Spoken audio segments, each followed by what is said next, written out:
சிலர் பார்த்தீங்கன்னா நம்ம வேலை முடிஞ்சா நம்ம கிளம்புவோம் அப்படின்னு கிளம்பி போகிறவங்களாம் உண்டு.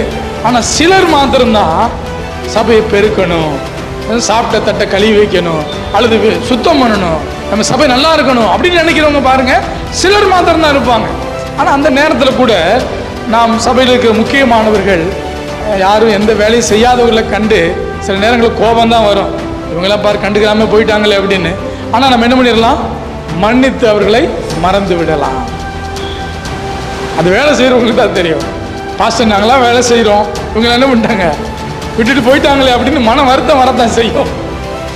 ஆனால் நாம் என்ன செய்யலாம், அவர்களை மன்னித்து விடலாம். இயேசு கிறிஸ்து நம்மை மன்னித்தது போல நாமும் அவர்களை மன்னித்து விடலாம். மன்னிப்பதற்காக, அவர்களுக்கு தொண்டு செய்வதற்காக தான் தேவன் நம்மை உருவாக்கி வைத்திருக்கிறார். அதனால தான் சபையில் இருக்கிற இந்த மூப்பர்கள், இந்த கமிட்டி உறுப்பினர்லாம் பார்த்தீங்கன்னா எல்லா வேலையும் அவங்க